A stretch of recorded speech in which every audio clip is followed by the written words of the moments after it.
Ovde je u 12. veku bila server sala, ovo je jedna od prvih server sala u istoriji. Tu su bili primitivni dosta kompjuteri, teško su se umrežavali su se ovoliko debelim ovim kanapima koji su se zvali palamari, to je iz grčkog jezika došlo.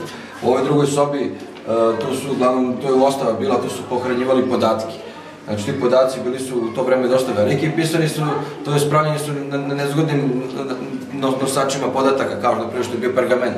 Jer pergament, za razliku od USB-a, vidite, ne možete staviti u džep.